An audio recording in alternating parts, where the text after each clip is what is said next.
Hello my dear students, macroeconomics complete करने के बाद बारी है इंडियन इकोनॉमिक डेवलपमेंट के बारे में पढ़ने की। इंडियन डेवलपमेंट एक ऐसा टॉपिक है जहां पर मैं आपको वन शॉट में नहीं बता रहा हूं, but we cover all the important topic in a very short videos. That means I am going to record some videos of every chapters that contain all the important topic. In first chapter I am going to explain you about the features of Indian economy on the eve of Indian independence. That is first chapter of your Indian economic development, that in short that is IED. बहुत ही important portion है क्योंकि economics का जो paper होता है according to the CBSE that is of 80 marks divided into two portion number A, B. A is of macroeconomics and B is from IED of 40 marks. जब ये 40 marks का होता है मतलब इक्वल वेटेज है, आपको दोनों बुक को इक्वल पढ़ना पड़ेगा। आपने मैक्रोइकोनॉमिक्स पढ़ लिया, now ready to start chapter number 1 of Indian economic development and the topic is Indian economy on the eve of independence, that is features of Indian economy. Features of Indian economy on the eve of independence. देखिए for example मैं आपको बता दूं थोड़ा सा कि before India में जब ब्रिटिश आए उनका एक ही मोटिव था कि वो इंडिया को एज अ मार्केट बनाना चाहते थे। बिकॉज जब इंडस्ट्रियल रिवोल्यूशन हुआ वर्ल्ड में, उस टाइम यूरोपियन कंट्रीज़ थी छोटी छोटी, वहाँ पर प्रोडक्शन इतना ज़्यादा चल रहा था, उनकी माल बिकने के लिए मार्केट चाहिए था।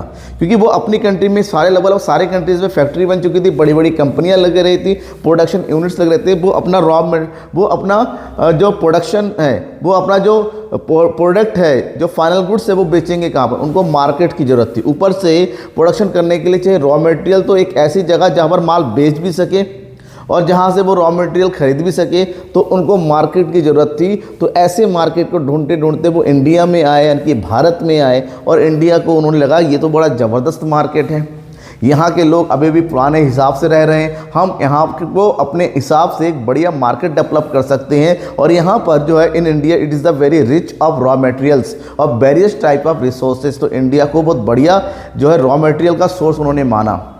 तो इंडिया को में जब वो आए तो उनका मतलब कहीं पर भी ये नहीं था they did not want to rule over India. They want only a market where you want to sell their product and buy the raw material for their factories or industries. But India में जब आए, India की हालत को देखा कि India में लोग बड़े अच्छे हैं, भोले हैं, लेकिन कुछ लोग ऐसे ही आपस में लड़ मरते हैं। तो उसी चीज़ का फ़ायदा उन्होंने उठाया और इंडिया पर बाद में रूल करना स्टार्ट किया। दैट मीन्स इंडिया का उन्होंने अपनी पूरी इकोनॉमी को, हमारी इंडियन इकोनॉमी थी जो पहले बड़ी रिच थी, हर तरफ से हम एक्सपोर्ट के मामले में बोलते हैं, हम जो है हाई क्वालिटी के टेक्सटाइल की बात करते हैं, ऑर्नामेंट्स की बात करते हैं, एकदम पूरे वर्ल्ड में हमारा एक्सपोर्ट बहुत ही ज़्यादा था। लेकिन बाद में इंडिया की पूरी इकोनॉमी को ब्रिटिश ने अपने पॉलिसी के अकॉर्डिंग, अपने अलग अलग तरीके के जो रूल्स से रेगुलेशन लगा के इंडिया को उन्होंने अपना रॉ मटेरियल का और फाइनल गुड्स के मार्केट में कन्वर्ट कर दिया और पूरी तरीके से इंडिया की इकोनॉमी को रियून कर दिया, बर्बाद कर दिया, एक्सप्लॉइट कर दिया। So we have to know about the all the features कि इंडिया में जब ब्रिटिशर्स आए तो उसके आने के बाद उन्होंने जब हमारे इंडिया की इकोनॉमी को 15 अगस्त 1947 को जो इंडिपेंडेंट किया, तो इंडिया की इकोनॉमी को कैसा छोड़ के गए? क्योंकि हम पहले बहुत अच्छे थे, यहाँ के लोग जो है भले फैक्ट्री में प्रोडक्शन ना करते हो, लेकिन अपने घरों में प्रोडक्शन करते थे, सब अपने आप में राजा थे, सब अपने आप में प्रोड्यूसर्स थे, सब अच्छे खासे खाते पीते परिवार के थे, सब कुछ बढ़िया चल रहा था। हमारी एग्रीकल्चर, हमारा इंडस्ट्रियल, हमारा कल्चर, हमारी एजुकेशन, हमारा हेल्थ, सब कुछ बढ़िया चल रहा था। लेकिन ब्रिटिशर्स के आने के बाद उन्होंने पूरी इकोनॉमी को रियून कर दिया, एक्सप्लॉइट कर दिया और कन्वर्ट कर दिया। तो कैसा था इकोनॉमी, वो पढ़ना है। That is features of Indian economy on the eve of independence. लेकिन हमें समझना पड़ेगा कि before British rule what was the condition of India. India की बात करते हैं बिफोर ब्रिटिश रूल, यानी कि ब्रिटिशर्स के आने से पहले, यानी कि जो अंग्रेज इंडिया में आए थे उनसे पहले इंडिया की इकोनॉमी बस वाइब्रेंट एंड प्रॉस्परस।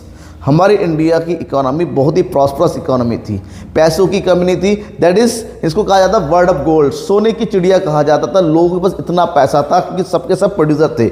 लोग हैंडीक्राफ्ट का यूज़ करते थे, अपने घरों में प्रोडक्शन करते थे, मार्केट में सेल करते थे। एक्सपोर्ट पूरे वर्ल्ड में सबसे ज़्यादा इंडिया का था।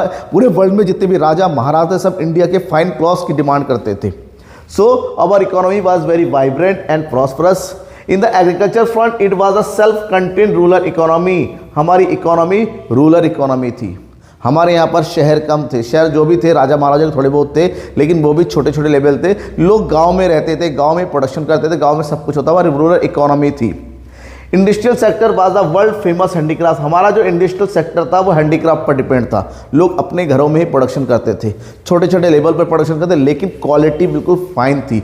A1 क्वालिटी था। और इतनी क्वालिटी हाई थी, सोचिए वर्ल्ड के जो राजा महाराजा लोग थे, जो रिचेस्ट लोग थे, वो इंडिया के क्लॉथ्स के, इंडिया के फैब्रिक, इंडिया के टेक्सटाइल प्लस इंडिया के ऑर्नामेंट, इंडिया की चीज़ों की डिमांड करते थे। सोचो कितना बढ़िया क्वालिटी का रहा होगा।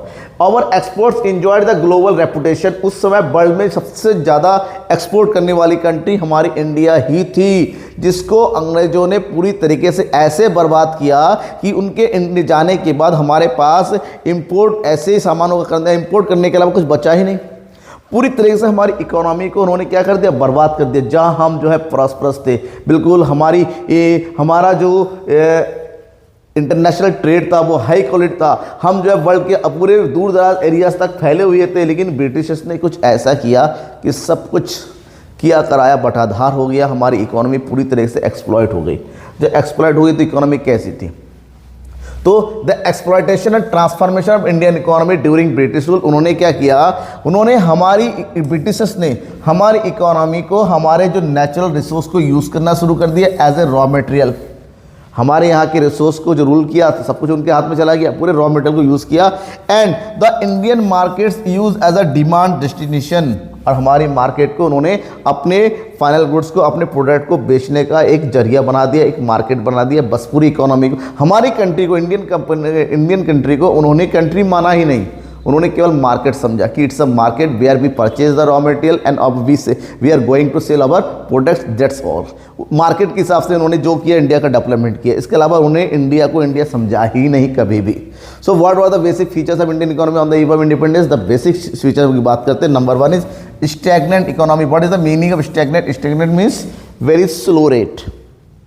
इसको हिंदी में बोलते हैं घिसता हुआ, रेंगती हुई इकोनॉमी थी। दैट मीन्स डेवलपमेंट के नाम पे कुछ था ही नहीं। इंडिया, ब्रिटिशर्स एक्सप्लॉइटेड अवर एग्रीकल्चर, इंडिया ब्रिटिश एक्सप्लॉइटेड अवर इंडस्ट्री, ब्रिटिश एक्सप्लॉइट अवर एवरीथिंग, फॉरेन ट्रेड। तो ऐसे में हमारा जो इकोनॉमी थी, इकोनॉमी का जो ग्रोथ रेट था, क्या चीज़, जो ग्रोथ रेट था वो स्टैग्नेंट था।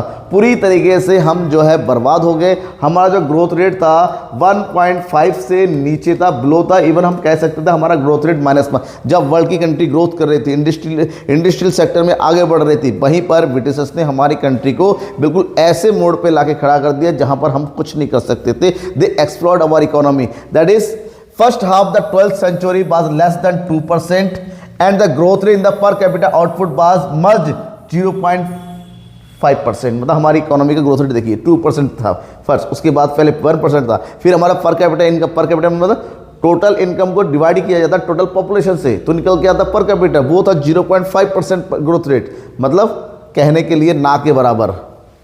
स्टैग्नेंट इकोनॉमी का मतलब बिल्कुल खराब इकोनॉमी, और वर्ल्ड की सबसे खराब इकोनॉमी उस टाइम गिने जाते थे। Next one is the backward economy.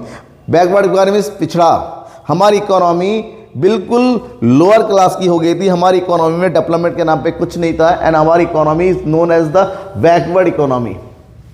And the very low per capita income in 1947 to 48 the per capita income was in India was the ₹230, केवल 200 रुपये था।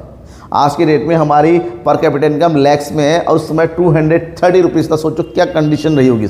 पर कैपिटा इनकम मतलब सोचिएगा एवरेज इनकम, इसका मतलब होता है कुछ लोगों की इनकम 230 रुपीज़ से भी बहुत कम थी, और कुछ लोगों की ज़्यादा हो सकती है। तो ऐसे में the bulk of the population was poor. उस समय हमारी टोटल पॉपुलेशन का लगभग 70 to 80% लोग पुअर थे, पॉवर्टी लाइन में था। They have not able to fulfil their sufficient food, clothing and shelter etcetera. By respect unemployment तो फैला हुआ था, क्योंकि ब्रिटिश ने कभी भी हमारे कंट्री में एम्प्लॉयमेंट के लिए कोई वर्क किया ही नहीं। Next one is dominance of agriculture the total economy. Before the Britishers हमारी इकोनॉमी में लोग हैंडीक्राफ्ट पे डिपेंड थे।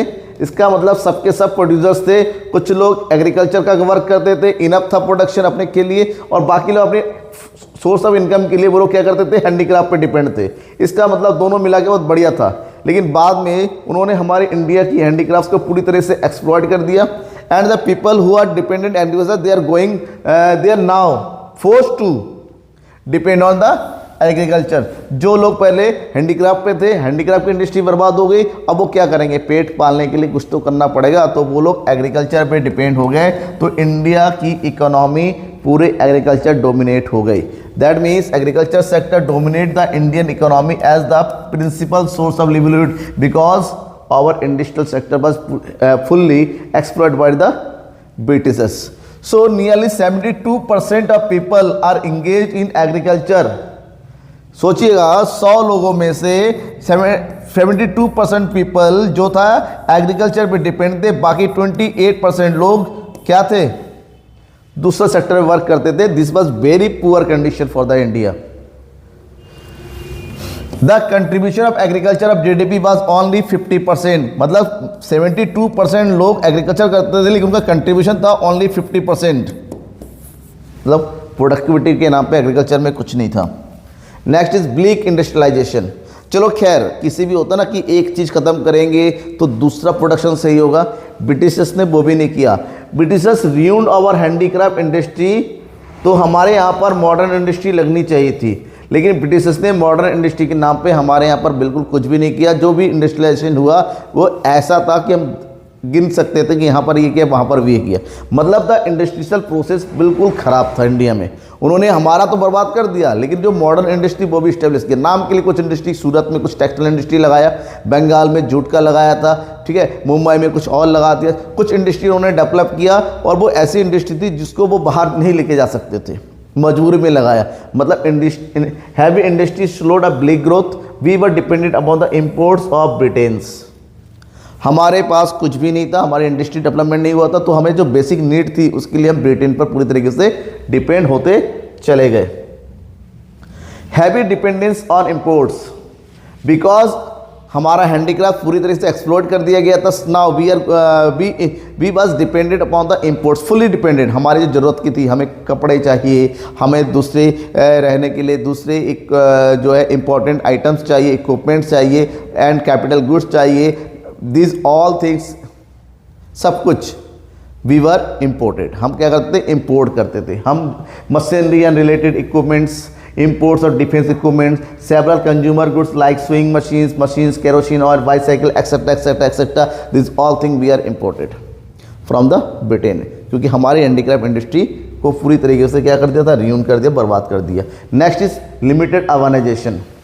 ग्रोथ एंड डेवलपमेंट का सीधा फोकस होता है कि अपनी कंट्री का अर्बनाइजेशन कितना। Urbanisation is the process of developing the cities and township. But Britishers ने जो टाउनशिप एंड सिटीज़ का डेवलपमेंट किया वो केवल सेल्फ कंफर्ट के लिए किया। ब्रिटिशर्स ने जो भी टाउन बनाए, जो भी सिटीज़ बनाए, वो केवल अपने खुद के लिए था। They did not want to develop the country. वो कंट्री का डेवलपमेंट नहीं चाहते थे, वो केवल अपना कंफर्ट चाहते थे। ऐसे में जो अर्बनाइजेशन था बहुत ही खराब था। In 1948 only 15% of popular resides in cities. अब सोचो, and 80% of people are resides in rural areas. 1948 में, यानी कि 1947 में हम इंडिपेंडेंट हुए, और 1948 का डेटा है कि टोटल पॉपुलेशन का 15% लोग जो है अर्बन एरियाज़ में रहते थे, एंड जो 85% लोग रूरल एरियाज़ में रहते थे। मतलब अर्बनाइजेशन के नाम पे कुछ नहीं हुआ था। अब खुद सोचो, जो भी बेसिक डेवलपमेंट होता है ना, वो अर्बन एरियाज़ में ज़्यादा होता है। जब अर्बनाइजेशन हुआ ही नहीं, मतलब हमारा इंफ्रास्ट्रक्चर के नाम पे हमारे पास कुछ भी डेवलप नहीं हुआ था। Next is semi-feudal economy. India was at that time, in the time of independence, we neither wholly feudal nor a capitalist economy। ना ही हम कैपिटलिस्ट थे, मतलब ना ही हम पूरी तरह से कंपनी के अंडर में काम वर्क करते, जिसको बोलते ईस्ट इंडिया कंपनी। ना ही हम पूरी तरीके से ब्रिटेन के अंडर में काम वर्क कर रहे थे। तो ऐसे में ना ही बहुत पूरे तरीके से हमारे पर कंसंट्रेट थे, ना ये कंसंट्रेट थे। इसका मतलब है इंडिया जो है एक मिक्स इकोनॉमी बन के रही, जहां पर किसी का प्रॉपर ध्यान नहीं रहा, ना ही कोई डेवलपमेंट हुआ, ना ही कोई इसी तरह का सा कोई फायदा हुआ। That they exploit Indian economy by all the sector. They exploit our agriculture, they exploit our industry, they exploit our international trade, they exploit our culture, they exploit our education, they exploit our health sector also. That means India की जो economy थी पूरी तरीके से बर्बाद थी। तो अब नेक्स्ट हम बात करेंगे कि एग्रीकल्चर में किस तरह से बर्बाद किया। तो इस सब के लिए मैं अलग अलग सेपरेट शॉर्ट वीडियो लेके आऊँगा ताकि आप इजीली समझ सके। बट उसके लिए आपको क्या करना पड़ेगा, अभी मुझे सब्सक्राइब करना होगा तुरंत ही, और वीडियो को ज़्यादा से ज़्यादा शेयर करना पड़ेगा अपने दोस्तों के बीच में, ताकि वो भी इस वीडियो को एंजॉय करें और अपने एग्जामिनेशन को बहुत ही अच्छे से करें। ठीक है, तब तक के लिए थैंक यू एंड बाय।